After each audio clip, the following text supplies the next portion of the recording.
Michela and Hus have been building their bus into a home on wheels for 3 years, and now they're almost finished.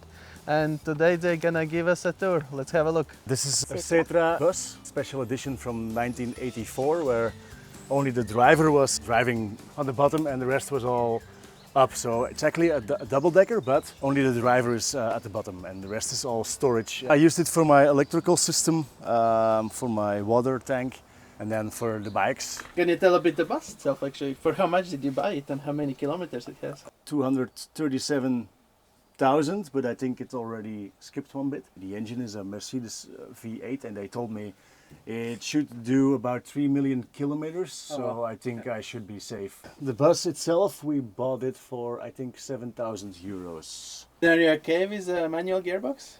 Have you been driving it a lot already? Yeah, it needs a strong arm. And actually, yeah, it's like eight gears. Yep. So I actually don't use the first 3 unless I'm going up. But I go from 4 to 5 to 8 probably. I think that's only 3 I use because the rest is kinda, you need to go too fast. Yep. And then you need to work too hard. So only 3.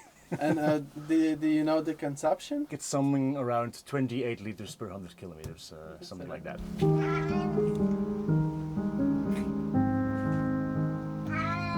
Before I think this was a fridge. Yeah, it was a fridge. Yeah, it was a fridge, which should also be nice, but we liked it this way because we have a lot of shoes apparently. And this is only from IKEA thing. I don't think that we really knew what we were going to do with it until we found out that we didn't have a spot for our shoes, so this was a nice spot. And you were always right hard on. When you enter the bus, you need to take off your shoes. Take off your shoes. Yeah. No shoe Which way? No shoe which way policy. better to have a shoe in the beginning of the bus? Yeah. Let's start with this huge space. I really wanted a relaxing space because in the yurt we didn't really have it. So you were living in the yurt, how long? 3 years? 3 years. Yeah, 3 years. Yeah. The first part was like, okay, let's do this for one summer because then the bus will be ready. And then it took us 3 years because the bus took us 3 years to get ready. So yeah. So actually 3 years ago you already decided you want to change your lifestyle. Yeah. Yeah. Actually, the yurt was kind of in between. It was a solution for a short time. For a short time until we finished the bus, but because the bus was taking so much longer, we were in the yurt for 3 years. But we did wanted to live alternatively for 4 years already. Yeah. So and this is like just it's fixed, or you can slide it out somehow. Or... It's fixed, yeah, but we have a lot of storage underneath it, so. But this is, yeah, it's not clean or something.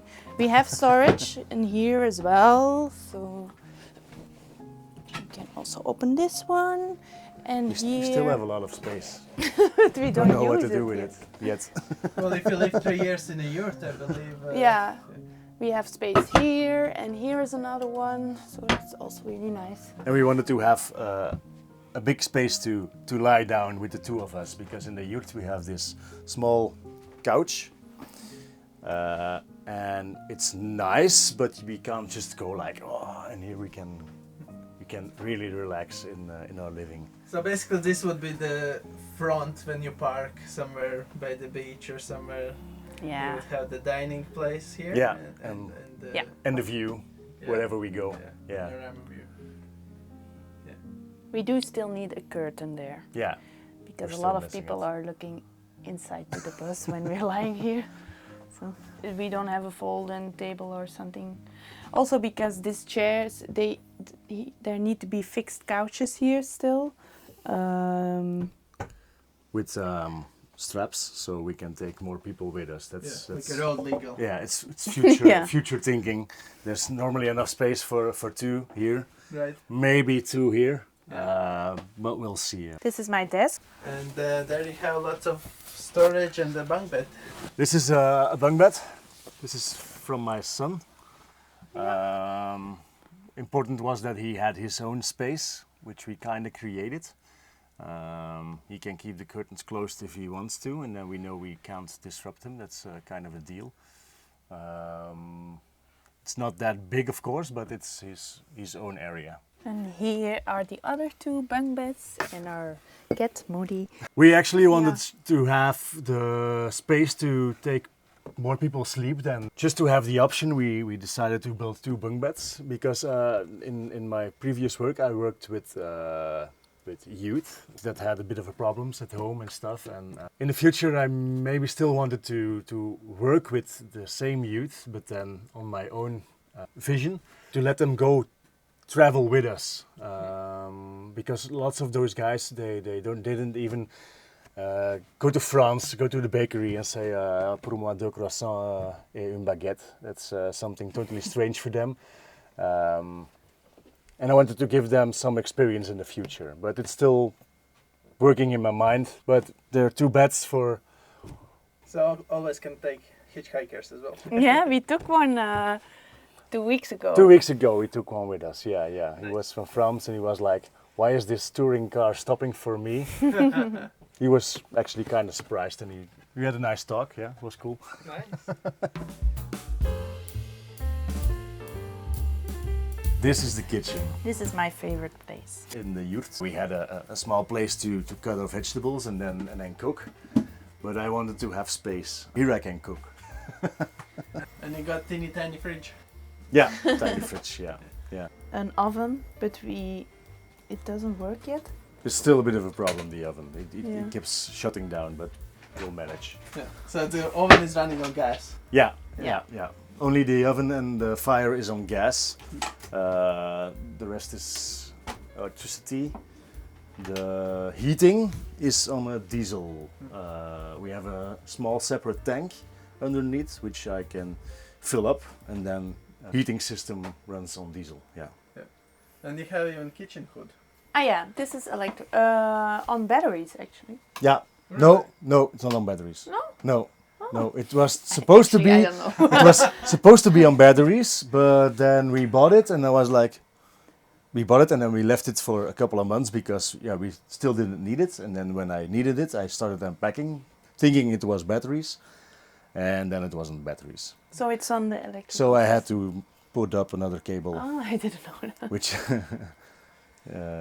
which I did a good job because you don't see the cables. So yeah. True, that's a good job. This is our bed. It's the only place I have to get down a bit. I really like it because it's not fully closed from the other side, but still, if Tibe is here, he's a son, then it's nice that it's a little bit separate from everything. The bathroom is like, it was the old toilet when you go down, and there was like on the right there was a washing cabin.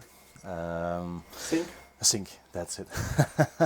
And we totally stripped it. I took out the cabin of the toilet, and then we started rebuilding everything with a new floor, even so, because we had a lot of rust on this side of the bus. Now it's a shower with the toilet, and we especially goes for a compost toilet. Because I don't really like the smell of the chemicals when you use a chemical toilet. Rain shower. It's really nice actually. The only thing is that it doesn't like go super hard, Yeah. but that's okay. That's about rain showers. That's about rain showers. That's the only thing we need, so it's fine. And you're sitting on the toilet, so Yeah. Nice. It's huge, and you have so much space there. yeah, that's nice, And right? they're like. Yeah.